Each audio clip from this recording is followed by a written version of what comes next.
All right, everybody, welcome back to the show. I'm excited to introduce you to Lori Melton, who was introduced to me by a good friend, Lissa Figgins. So shout out to you, Lissa. Lori's an author and a spiritual director and a retreat leader. So I feel like, Mhm. Lori, you're my spirit animal. I We're feel like there's a linked. lot of overlap there. I know. Yeah, right. Mhm. Lori and her husband, Brian, are the founders and directors of The Sanctuary at Yep. Bear Creek Retreat Center. So I would love to hear more about that. That sounds Mhm. delightful. And when Lori's not writing or speaking or welcoming guests, she's enjoying time with her six Yes. children, six of Yeah. them. Yeah. Okay. I only Yeah. have Yeah. four. So six. Yeah, I you can't win. believe it either. I can't believe it either. It freaks me out too. That's right. You have three grandchildren and you live in Uh, Michigan. So yes. welcome to the Yeah. show. Thanks, Megan. It's so good to be with you. Oh, I'm And so glad you're here. yeah, when I looked when Alyssa connected us and I saw what you're all about, I was like, oh my, yes, we need to talk. Oh yes. Great. Oh yes. Yeah, sisters from a Yeah. different misters or Yeah, whatever yes. they say. Something like that. Okay, let's get serious, Lori. Yeah, right. I love to start out first and foremost asking you about your faith story. And I think the way I'd like to phrase it Mhm. today is how, when you think back over your life and your life of faith, what do you feel like is the single most formative event, season, circumstance? Like, can you think of a time Mm. in your life that really radically revolutionized your faith?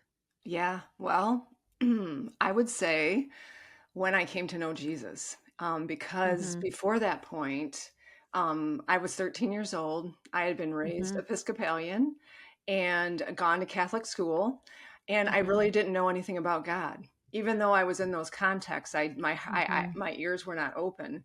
So when a little boyfriend took me to his Assembly of God youth group, I actually heard people talk about having a personal relationship with Jesus, which I'd Mm-hmm. never known before. They prayed like they meant it. They sang like they meant it. And I just knew it was real. So when they said to Mm-hmm. me, "Is this something you want?" I was like, yeah. So, Mm-hmm. so I gave my life to the Lord at that point. And I was eighth grade. I was in eighth grade, and I ended up Mm-hmm. spending my high school years. My friends couldn't understand where I was at anymore, and I couldn't really understand them. So I spent a lot of time alone. And during that time alone, I dove into the Bible.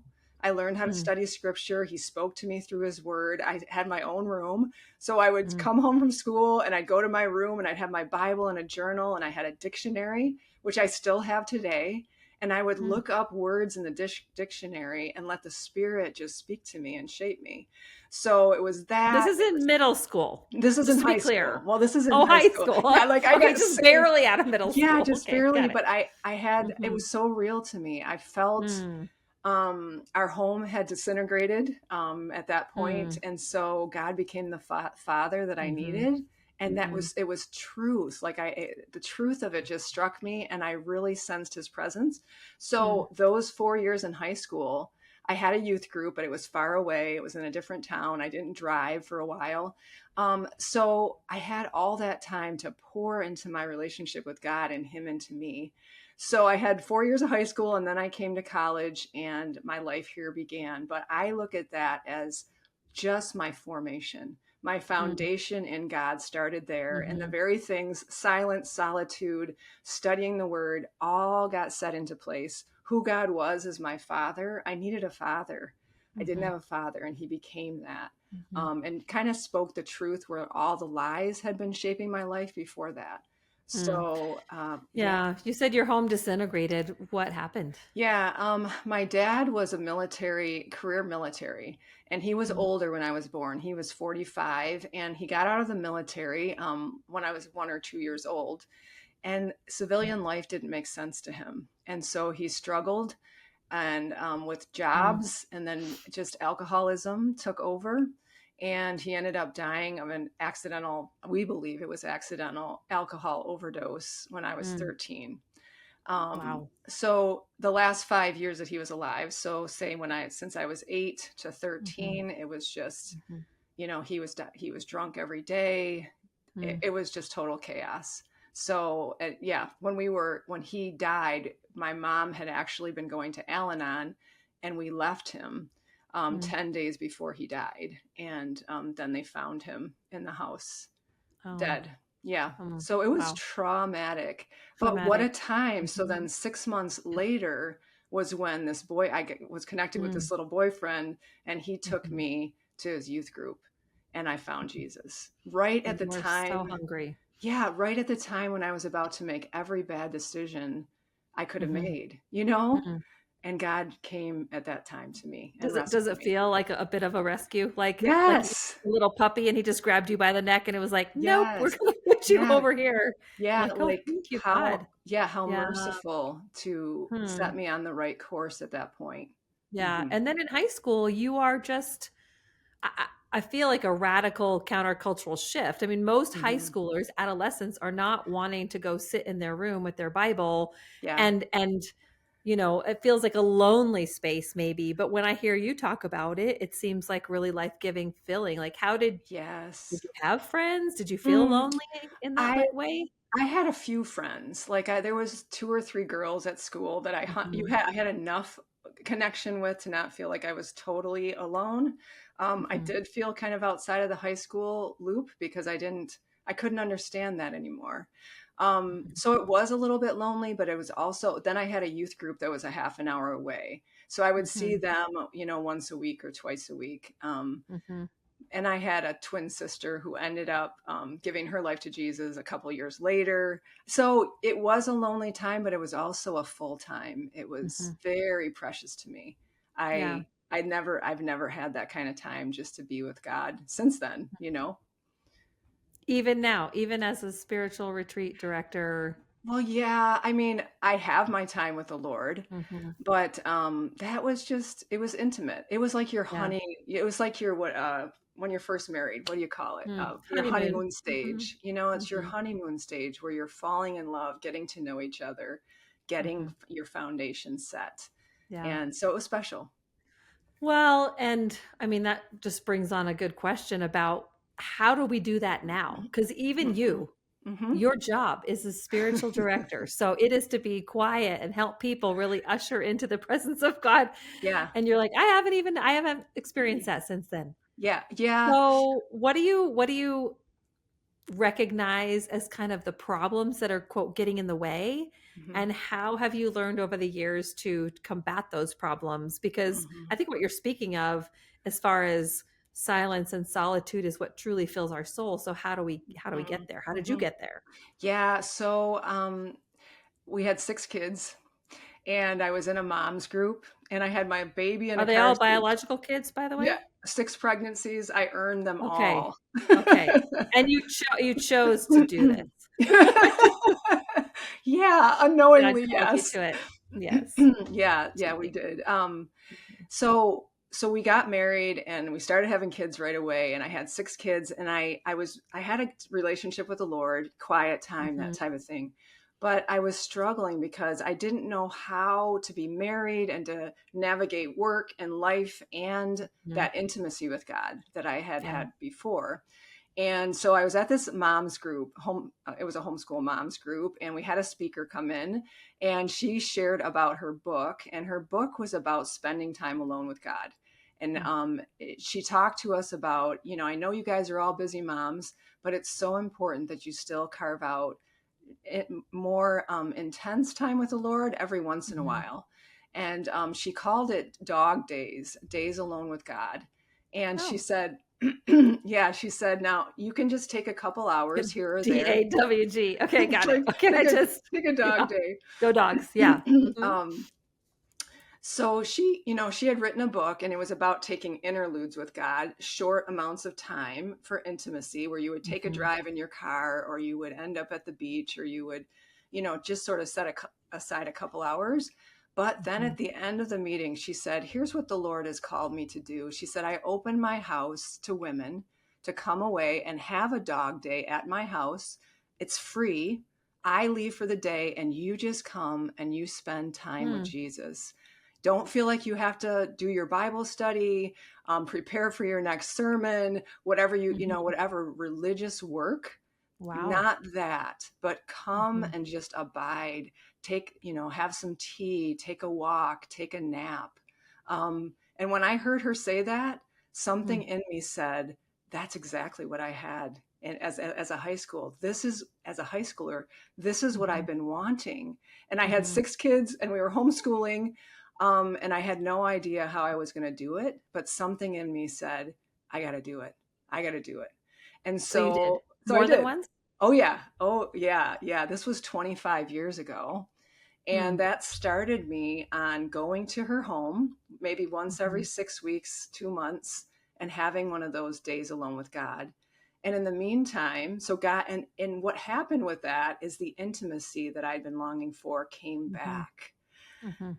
Um, and I just drank it in. And in the meantime, this woman who opened her home and was an author became a spiritual mentor to me Mm. and has been ever since. The last 25 years. We ended up leading people on retreats, holding dog days, like at our Mhm. house.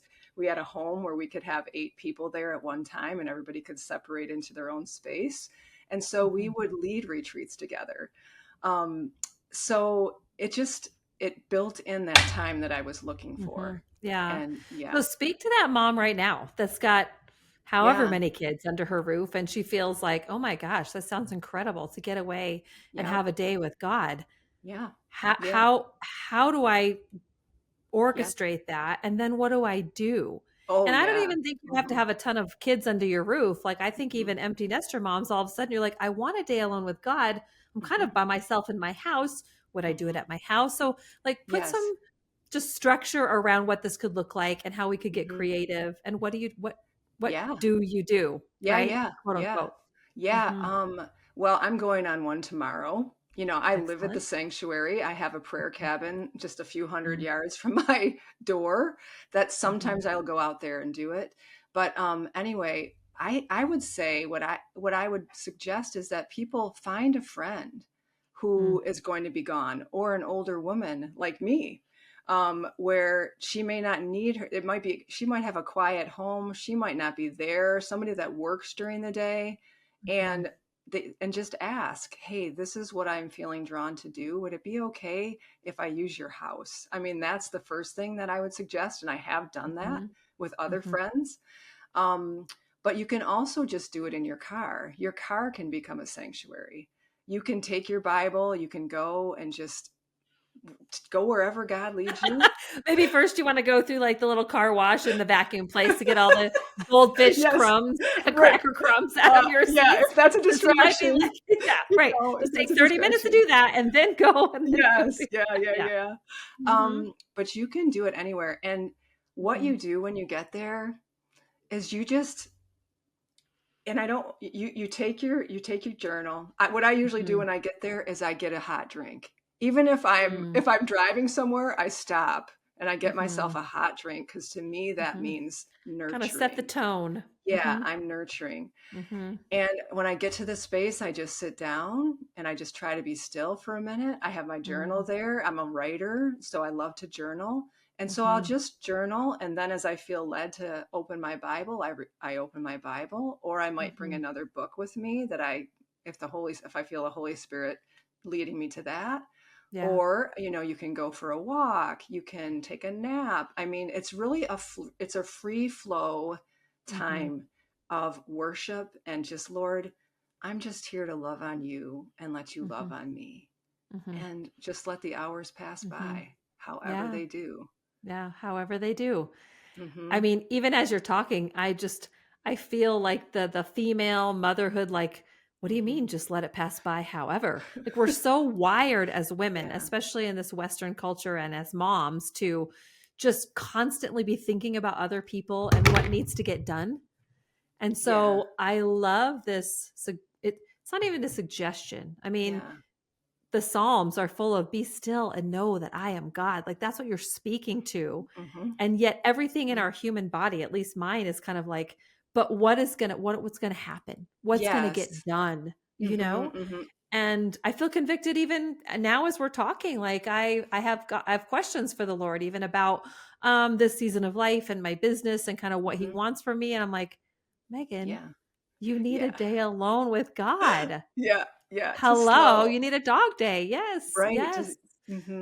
Well, Mhm, and and you could even just to even listen, yeah, if just to just listen, and you mhm, can even mhm, start with a little outline of, the different categories of your life, you mhm, know, and just to have that by you, and what concerns do I have? What questions do I have? What mhm, what do I love about this? What's bothering me about this season? You mhm, can, start jotting those things down mhm, mhm. in your Kinda time. clear There's your no head a little wrong, bit. yeah, there's no Mhm, wrong way to do it, and God mhm. understands that we're Yeah. coming from maybe a month, 6 weeks of run, run, run. Mhm, And mhm. it might take us a little bit. We might still be in Yeah. productivity mode for Mhm. a little bit, and that's okay. Yeah. Well, and Mhm. I see 2 sides of the equation. I see sort of the younger kind of busy woman, wife, mom situation where it's like, "Okay, ask for what you need." Because Mhm. if your regular everyday life doesn't inherently give you some solitude time, Yeah. then you need to create it, talk to your spouse, talk to, your mother. If you need someone Yes. help with the kids, like ask for it and Mhm. then do it. And then on the other side of the equation, if there's somebody listening who is sort of maybe in the empty nest older stage, is like, Mhm. wow, I've never thought about just offering my house Yes. to a younger mom or anybody to come and Mhm. sit on my back porch for the day. There's something Mhm. different Mhm. about your back porch, Lori, that I would be I- all Yeah. relaxed. Whereas it's my back porch, I'm thinking, wait, does the laundry need to get done? Is there Yeah. somebody in the, just like It's true. moving spaces. Mhm. Yeah, and get in It your car. So, Yeah, it does mhm, help so much to go somewhere mhm, else.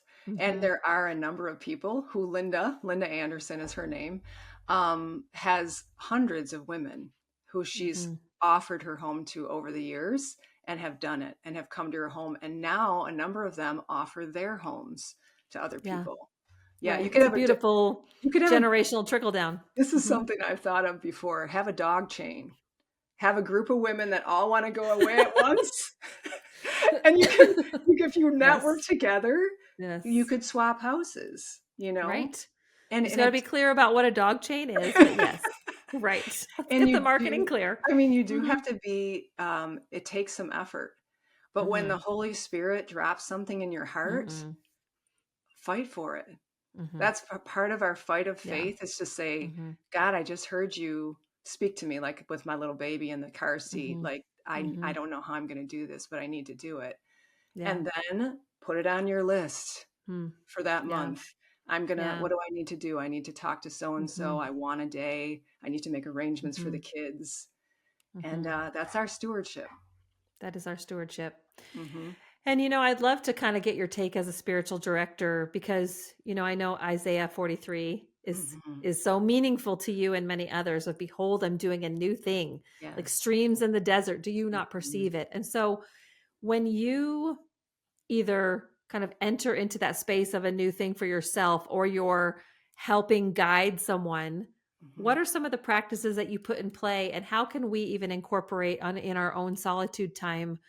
Like, how would we know God's doing a new thing? Hmm. Hmm. And how do you recognize it? And how do you hear his voice to move into it?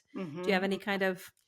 Well, I know for me, one specific time when that new thing verse came to me powerfully was Mhm, as I was entering my empty nest years. And I mhm, actually took the whole summer and I drew a line in the sand, like you're talking about. Tell your people this is what you mhm. need. And I'm not a tell your people kind of person. I'm a nine, so I'm a go with the flow, everybody You else's and me both. needs. That's why we're besties. I know. Just whatever What you does everybody say. else need? Mhm, But we had gone through a really hard year, and I was mhm, I was transitioning into empty nest, and I drew a line in the sand, and I heard from the Holy Spirit, if mm, you don't take a break, you are going to break down, physically, spiritually, some mhm. way. So He there gave you was, like a prophetic warning in your spirit. yes, Yeah. it was real. Mhm, And I was like, mhm, I neglected it for a while. And then I was like, I have to do this. Like, if I look back mhm, and see a breakdown that he warned me about, that's not good. So, but mhm, anyway, so we were headed into a summer season, and I worked at my husband's office, and I also led retreats, and I did a whole bunch of stuff. And I called everything off. And I told mhm, people, I'm Sabbathing. I'm taking a sabbatical, whatever you want to call it, this summer. I am unavailable.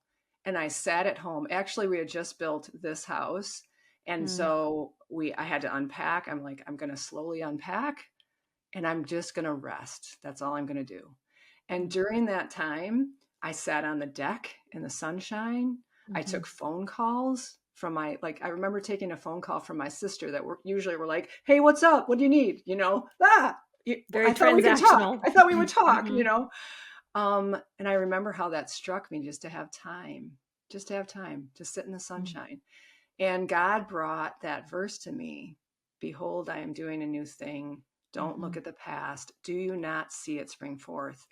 And mm, I think it takes some slowness in your life mhm, to discern when God's doing a new thing and to listen and to hear what the steps for you would be. You have to we're going so fast in the pattern that we have mhm, going, unless we do something drastic, mhm.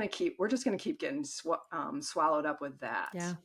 So, Mhm, so I think that was a key moment for me. He spoke some powerful things that summer to me about my new direction and also being in spiritual direction. I went and I wasn't a director. I didn't know anything about direction at this time, but everybody was putting pressure on me. Like, what are you going to do next? Are you going to go full time at your husband's office? You're going to go back to there's something school? about transitional seasons that you get married or you have a baby, like when's the baby coming, or Yeah. then the baby graduates and they're like, what are you going to do? Like people Oh, want to know what's the yeah. next thing. All this Yeah. pressure, all this pressure. And I was like, I had this holy awareness Hmm. that I was the steward of my own life, and Mm-hmm. that I was 50-ish, not quite 50. Um, and this was one of my last stages to do what God had called me to do. So I needed to protect it. So what happened was a friend of mine was in spiritual direction, and she had been telling me she had been seeing a spiritual director. She had been taking some classes, and she would just glow about what was happening in her life and how Hmm. awesome this was. But it was from a different denominational Mm-hmm. framework than I was used to. But that summer, when I was home and I was feeling like everybody's closing in on me, wanting answers. I called a center near me where there's spiritual directors. Like I called on the 911 line. Like I got to talk to someone now, like today. Mm-hmm. And I ended up getting an appointment with the head spiritual director over there, which I had no idea. And as we sat in that first appointment, a spiritual direction appointment is an hour where of holy listening. Someone Mm-hmm. is companioning you for an hour of your life every month. Yeah, this And is perfect because I was going to ask you to explain spiritual direction. Like, what's the difference between counseling, yeah, coaching, spiritual direction, maybe mentorship? So keep yeah, going. yeah, yeah, Mm-hmm. yeah. So so the spiritual director, you go in and you just kind of let flow out of you what is happening in your life with God Mm-hmm. and your life in general. And the spiritual director is not supposed to tell you what to do. They're supposed to listen with you for the Holy Spirit and let you pretty much um, figure out, hear from the Lord as you're talking, as she might offer a few questions and you offer the answers. And when do you ever have an hour just to let what's in you flow out? Mm-hmm. If that happens, you're going to say so many things that all of a sudden you say, oh my gosh, I never thought of that. I didn't Mm-hmm. know that was happening inside me. Um, so it's a gift. It's a beautiful, holy gift. Mm-hmm. So I went to this spiritual direction appointment at that point, my first one, poured out, this hard year we had had, that I was at the end of my child raising years, that people were putting pressure on me. And I Mm-hmm. had some dreams from when I was younger, and I thought maybe I would do this, and I thought maybe I'd do that. And, just like, it's a lot. It was a lot. But at the end of that appointment, the director, she said, let me just ask you a question. This is a famous thing that spiritual directors do. They listen for a long time and then they give you a question. Mm-hmm. Um, who in the Bible do you most relate to right now in your life? And I sat there, and you can sit there as long as you want, and they should be quiet while you do that. Mm-hmm. Um, And all of a sudden I thought of Enoch from the Bible. Mm, Like, who thinks of Enoch? And I, right. I said, Enoch, because he walked with God all the days of his life Mm-hmm. and was faithful, and then he was no more. And I said, I want to walk with God faithfully all my life and help as many other people walk closely with him as I can. Mm-hmm. And I just like pulled back and went, oh my gosh, what was that? What Mm. was that? It had never occurred to you before. Like No, this Bible character, this concept, what God was no, pulling out of you. Yeah. no. Mm-mm. Mm-hmm. And Mm-hmm. the cool thing, so that moment has shaped everything since that moment. And Mm. that was like 12 years ago. Mm-hmm. And what I heard, I left in that, and I ended up doing some journaling. And walking has always been a huge part of my life, my spiritual Mm-hmm. life, my physical life. I think it's one of the greatest spiritual disciplines that we have is walking. And then you've got all these parallels with walking with God. So Enoch ended up shaping my life, and also walking with God and walking with others Mm-hmm. became so formative. And you're So talking about literal walking, yeah, some, yes, like, both, okay, okay, both, you know, metaphorically yeah, and literally. Mm-hmm. yes. So, seeing a spiritual director Mm-hmm. is something that you can do as part of your discernment to say, Mm-hmm. how do I find out what God has for my life? If there's a new thing in my life, how do I figure that out? Mm-hmm. To see a spiritual director is another powerful thing that you can do. Yeah. And what I love about spiritual direction and what you're describing is that God has already put it in you Hmm. what he wants to do. Like he knit you together in your mother's womb. Like he knows every cell in your body. He knows what the plans and purposes he has for you. Hmm. But as we grow and as we experience life and maybe traumas and challenges and just the pace of frenetic life, we sometimes get dulled to that voice, to that desire, to that dream. Yeah. Maybe we've been disappointed. We've tried some things and now we're like, oh, I tried that. It doesn't work. I'm embarrassed. I don't want to, Hmm. disappointed. Hmm. And so what you're describing in spiritual direction is coming into a zone of belief Hmm. Hmm. with another person who says, I believe that God has this seed planted in you and it's growing Hmm. at whatever level. Hmm. And you know it intuitively, divinely, you know it, Yeah. but you either haven't allowed yourself to really feel it Hmm. or given it the space to become aware of it. Yeah. And so, you answered your own question. And I Yep. love that she's Hmm. listening, listening, listening. Yep. And she knew the right question to ask. So there is a partnership there in the human Yes. sense. Yeah. And then it just this boom Yeah. Yeah. It's revelation it's came. it's such a neat thing being in a direction Mm-hmm. appointment with someone Mm-hmm. and listening and seeing or hearing a question come to you that you're going to ask to the person sitting there, or having a scripture, or seeing an image of that person in a certain way and just telling them Mm-hmm. about it, Mm-hmm. is such a neat thing. And spiritual directors, like my spiritual director now, I've been seeing her once a month for since Yeah. 2018.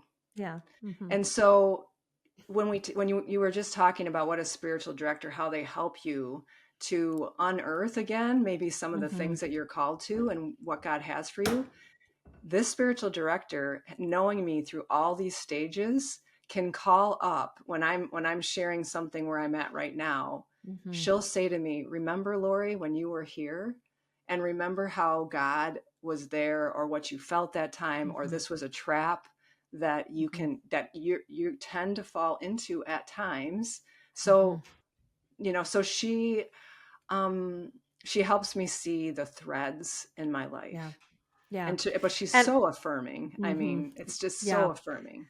And I had said, what's the difference between spiritual direction and a coach? And what I love, I mean, I think Hmm. probably between what you're saying and kind of what I do is the handoff is okay, the revelation has come. You Yeah. want to help people walk with God and, Hmm. Yes. be more intimate with him. And then you say, how do I do that? what could Yeah. that look like? Hmm. And so, at least in my practice as a coach, and I think other coaches, it's like, okay, let's try some things. I call it the Yeah. test kitchen, where you get to kind of come Hmm. with that God-given dream and Hmm. sense, and then Hmm. start asking questions about, okay, help me put strategy behind this, Lord. Like, all throughout the Bible, Hmm. the Lord is giving people instructions for what he's called them to do. Yep. Like, if Yep. God calls Moses, hey, we're all going to build the tabernacle, Hmm. w- believe me, there's some instructions on how Yes. to do that in the Yes. Bible. You don't want to come to So, God and have him say, you yeah, just figure it out. yeah, Like, just figure no, it out. I Sometimes, want you to sometimes tell it is me. just to figure it out, but most of the time it's like, let's be in community with others and Yeah. Hmm. finding God-centered, God-focused people that are going to help you really excavate and try some things, and God will confirm along the way, which is really beautiful. So, Yes. um, Hmm. I do want to say that if people want to know more about spiritual direction, and you and I love the Sensible Shoes series. We kind of geeked out Yes. about that when we first met. Yes. Sharon Garlow Brown is incredible. It's a 4-part series, Sensible Shoes. So Hmm. jot that in a note to go check that out. But I would love to pivot into, okay, so you have this revelation, this awareness, you want to help people walk with God. Yeah. What has that looked like, probably with the sanctuary, and then with your Hmm. latest book? Hmm. Hmm. Just tease out that path a little bit. Yeah, which what was so cool about when that moment happened with the spiritual director was Mm-hmm. God ended up giving my husband and I 20 acres of property right next to state land. And when he did that, the night we closed on our property, we were sitting down here on the ridge, and it was in June. And God dropped a vision in my husband's heart as we were sitting on the ridge of prayer cabins for people to grow closer to him, dotted along the upper and lower ridges of our Mm-hmm. property. And at that time, I had been retreating for 25 years. I had wanted a space to offer Mm-hmm. women like Linda had offered to me. But the idea never came to me like, we're going to get this 20 acres, we could build prayer cabins. It came to my husband, which Mm-hmm. was perfect because then I'm not, like poking my husband, like, build us a prayer cabin. It If you was know, you know. yeah, it was a joint effort. God did it Mm-hmm. perfectly, putting it in his Mm-hmm. heart. And I was already a retreater, wanted to offer spaces for people to retreat. And I was having a desire. Um, this might have come, well, we had been holding like day retreats for people where I said we invited people to come to our home and have day alone with God and things like that. Um, but after that, I went on a 3-day silent retreat in my spiritual direction program. I went into training to become a spiritual director Mm-hmm. because that same appointment, like so much happened in that first appointment. So Mm-hmm. God downloads to me about Enoch. And as that was the end of the appointment, as the spiritual director is getting out her calendar, because I say, can we schedule another appointment? And she's pulling out her calendar. And as that happens, I have this sensation, how do I get to do what you do? I think you have the best job in the world.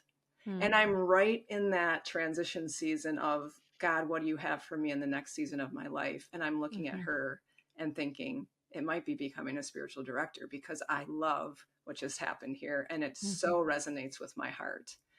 So, so anyway, I entered the program to become a spiritual director. I took 4 or 5 years of classes. And during that, um, we went away on a 3-day, it was actually 4 days of a silent retreat. We met at the beginning. Um, and then we just spent time alone with God. We met with the spiritual director once a day. And then at the ending, we had a closing, very, very simple closing, very simple opening, very simple closing, time alone with God in Mass. And it was such a powerful experience. I couldn't even put it into words when I was done. Mm-hmm. I thought I was going to go into that time and I had my Bible, I had my notebooks and journals. I was going to do exactly what I'd done since I was a teenager. I'm going to dig into the word. I'm going to, look up things in the dictionary, whatever. Instead, what God did was everybody had their own room. I got to this quiet room alone, and God, instead of opening the Bible, he turned me to the Song of Solomon. Mm-hmm. And he had me stay in the Song of Solomon those whole 4 days and poured out his love for me over those 4 days. Like I felt like a newlywed. And at the Mm-hmm. same time, there was a sense of repentance that came over me because I felt like he had been longing for me in a deeper way, Mhm. and I hadn't fully come to him like he had been Mm. longing for me. So anyway, it was one of the most powerful experiences of my life as Mhm. far as intimacy with God. And as I came home from that, I prayed and I said, Lord, this was one of the most wonderful things that's ever happened to me. I want to do this every year, God willing. And when I do, Mhm. I want to take people with me. So all of a sudden, I'm feeling a calling. It turns into a calling to lead others to spend Mhm. time with God in this way. Mhm. So walking with God turns into, holding a space, our retreat place for people to come, meeting with people for spiritual direction, and also holding retreats where people can come and experience that intimacy Mhm. that they've never experienced before. I mean, to think about when we were talking earlier about what do you Mhm. do on a day alone with God, you're talking 6 hours, 8 hours just with God. Mhm. Mhm. That makes me a little Mhm. nervous. And it does Yeah. at first.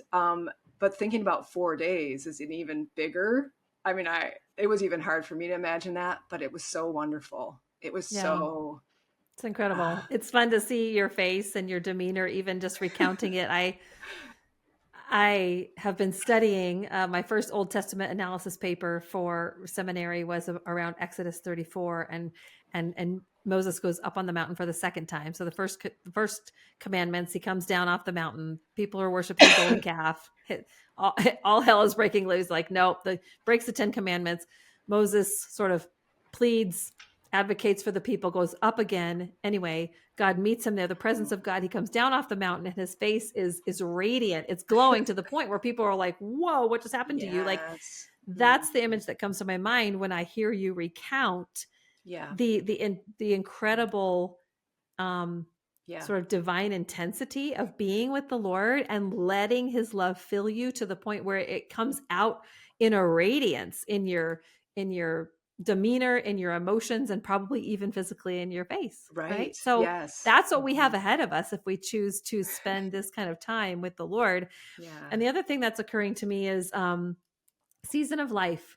So when you're Yeah. homeschooling 6 kids, Hmm. and there's your days are pretty scripted, and you Yes. needed to find 8 hours away, and Yeah. that was hard to come by. Hmm. I raised 4 kids. My youngest is now just in college. I'm just a few years behind you on the journey, but all of a Yeah. sudden there is a season of life. And so I'm curious for women in this Mhm. season of life when all of a sudden you're kind of looking up from raising kids all those years, Yeah. and God gave you that prophetic warning. Hey, if you don't slow down, you're going to burn out. Yes. What advice do you have for us Hmm. in this newly empty nesting season? I don't know if I love free birds is what I Yes. like to call it, the free Oh. bird season. But yeah, like, do you think there's something that God is doing in this season of life that we need to be paying attention to? Yeah, I think it can be harder in certain Hmm. ways than the younger years Mm. because I was really good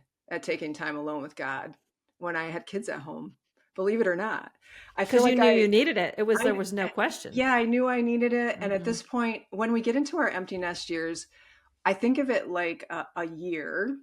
Our lives are like a year, and you've got, your winter, you've got your spring Hmm. when you're planting, you've got your summer when everything's in full bloom. And when you get into your empty nest years, you are in the fall, which is your harvest season before you Hmm. go into the winter, which is going to be our Or less latter years, as our they latter say. years, our less Yes. active years. Hmm. Hmm. So this period of our life is our most fruitful period right Mm. now.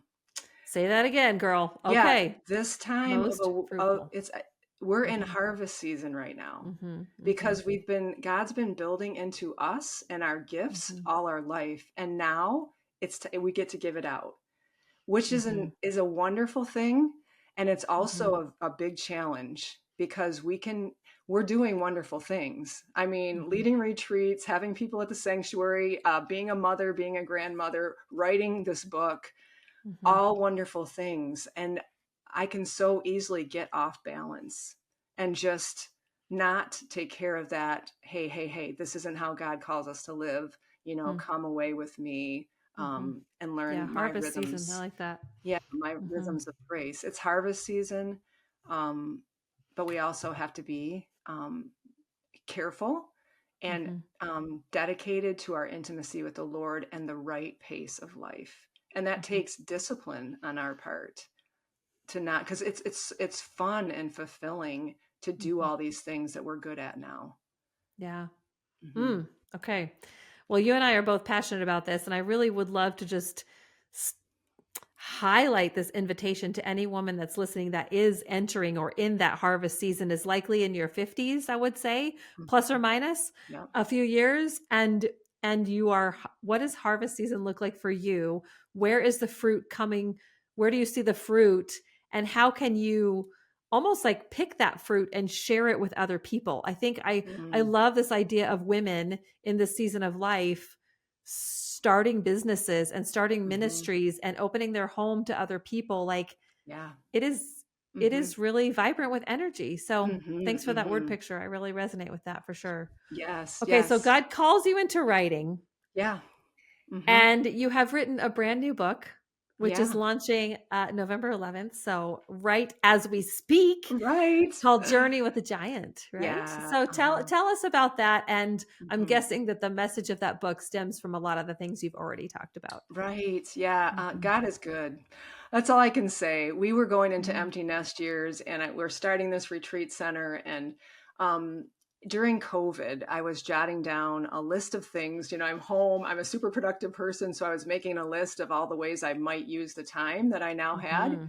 And at the bottom, I made the list, and then I kind of pulled back from the list and read it. And all of a sudden, the Holy Spirit said, "Remember, you've always wanted to write."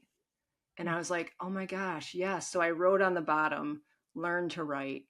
Although I tell people, I'm like, I had about my faith was on like a 0 or a Hmm. 1 on the Richter scale of faith, if it goes up to Hmm. 10, because I had wanted to write since I was in college, and I Hmm. had put it on the shelf because I was raising the kids and I wanted to be fully invested in Hmm. that.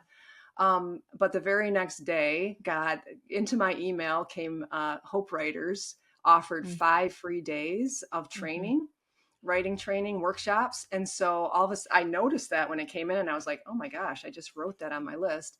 So I just got involved with that. I started writing for our ministry here, and just one thing after another. That was 2020. Hmm. So I just started writing for the ministry, being faithful to that, taking classes about writing. And then God dropped on my heart from my spiritual direction training. I was done with my training and I was out in the cabin before the first of the year, and praying and asking the Lord what He would have me to do to grow closer to Him in the year ahead. And all of a sudden I thought, I miss having a spiritual giant because, oh, I haven't even talked about that, have I? Okay. Hmm. During our training, one of the side things that they had us do, not the regular curriculum, but just as a side note, they brought Hmm. out a list of paper with 50 people from history, Christians who had strong faith, and said, you're going to pick one of these people to walk with this year, just to study a little bit, study their life, their faith, and that type of thing. And just let their life speak to yours. And every once in a while, we'll have someone in class share about their spiritual giant. And I Hmm. was like, I don't love this because I'm an all Jesus, like I am only Jesus type of Yeah, I don't want girl. to have to focus on a human being. I want to Yes. focus on Jesus, Yeah, like the, let's the not do divine that. human. Yeah, let's not do that. Mm.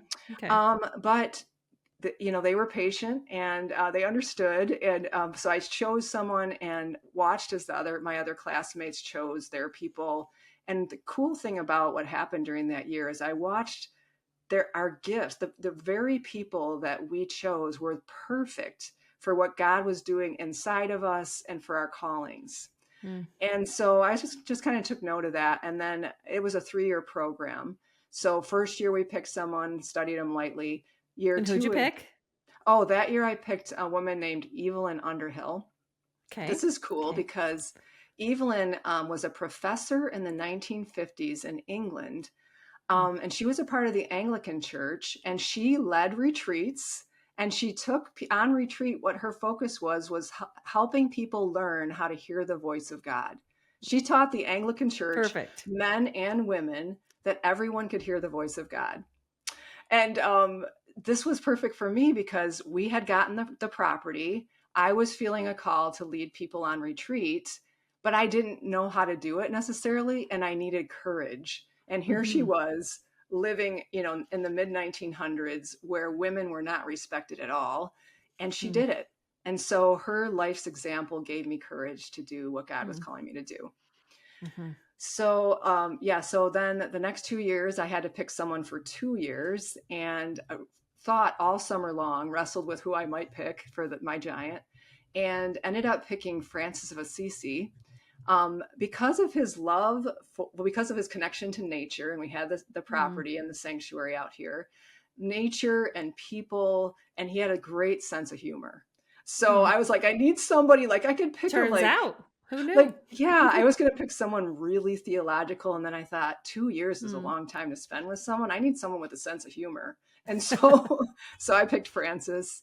And I was asking God as I finished my program, who am I?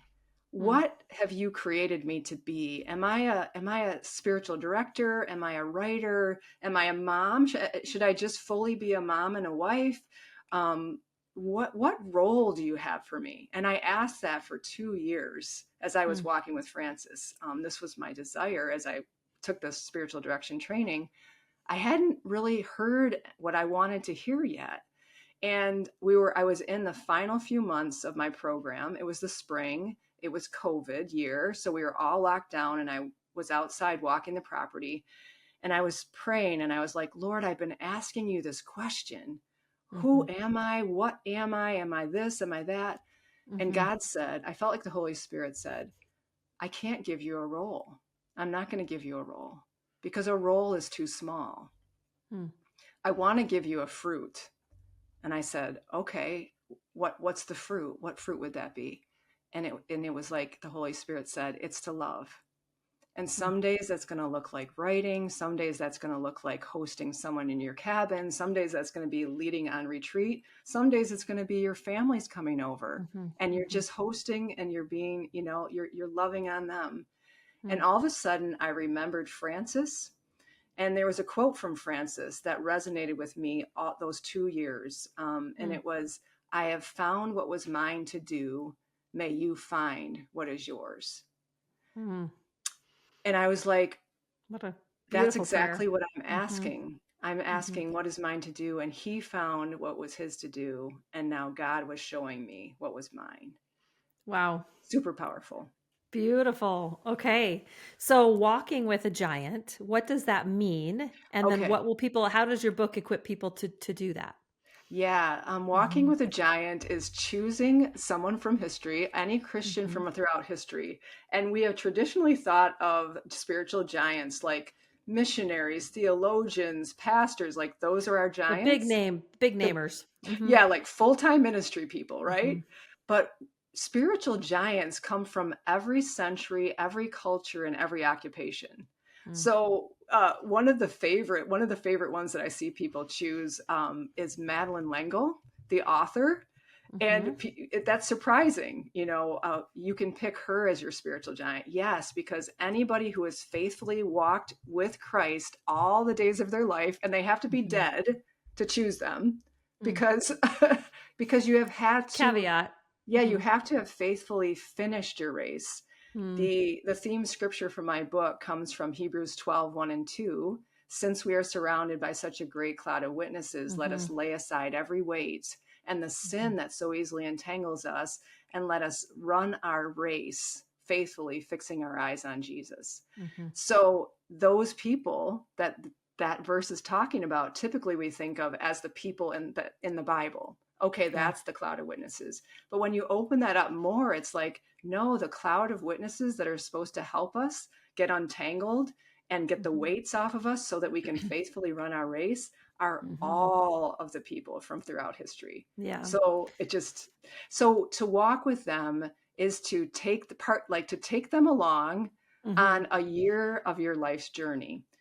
We call it a journey with the giants because it's like you're walking with them in. And so are you reading what they wrote or seeing the art that they produced? Like you're Yeah, yeah, kind of yeah. mining their life for Yeah, what they yeah, learned, how they lived. you it's studying their life, and it's learning from their mentors.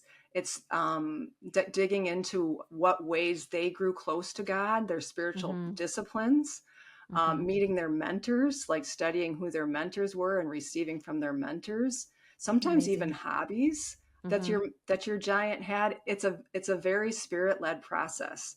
Every month of your journey with a giant, you start by going through a few questions on what is the Lord leading you to focus on from Mhm. your giant's life Mhm. this month? And Yeah. what is that? What Beautiful. resources might you use to do that? What Yeah, are you that's feeling exciting. drawn to? Mhm. And Yeah. so your book is coming out right now. And Yes. so if somebody buys it, they could potentially maybe start in January. I feel like maybe or maybe they're like, Yeah. okay, I'm going to have this book and then I'm going to be ready to go. So if you think Hmm. about walking with someone for a year and your book Yes. will explain the process, guide the process. Am I on track? Yes.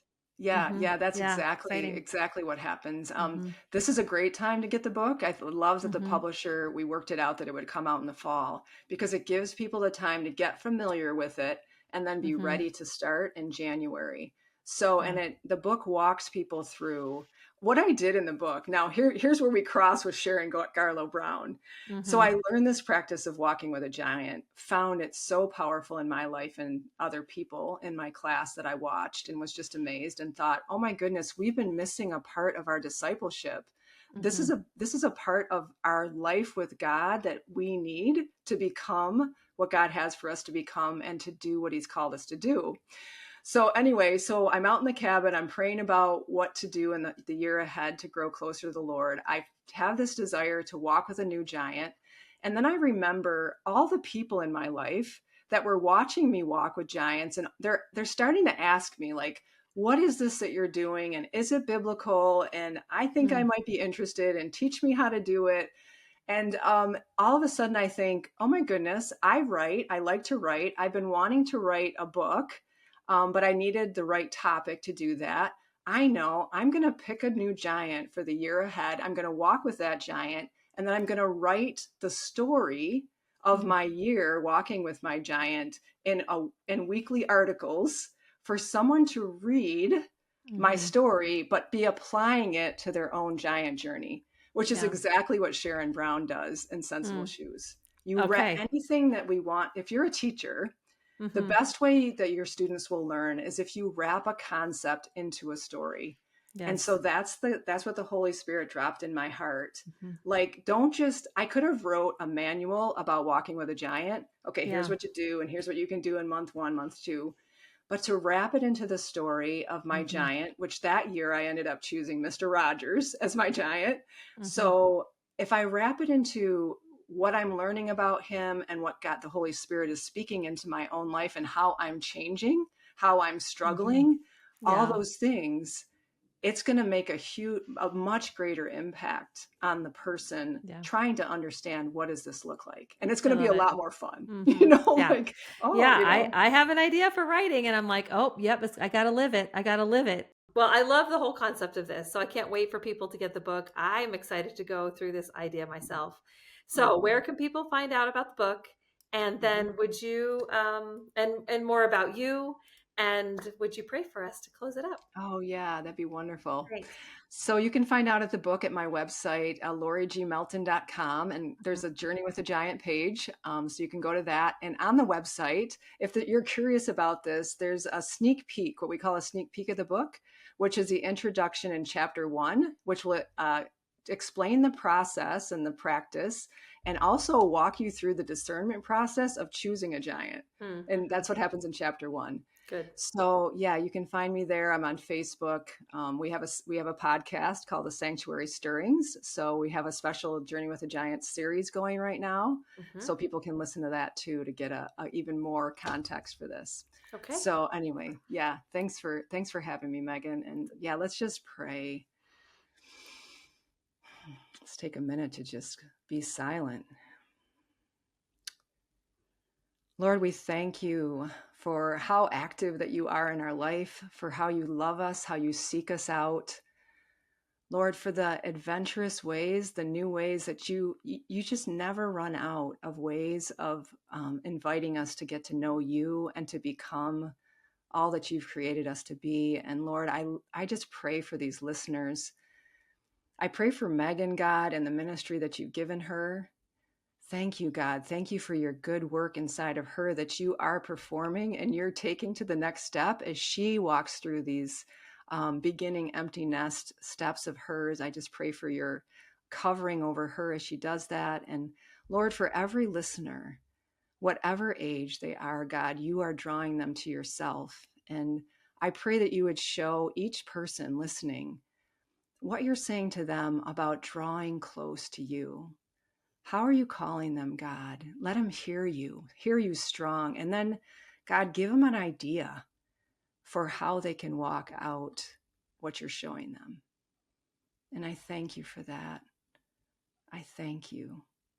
You're so good, Lord. And last of all, we just want you to know that we love you and we want you to be our number one priority, our first love. And I thank you. In Jesus' name, amen. Amen and amen. Thanks, girl. To be continued. Yes.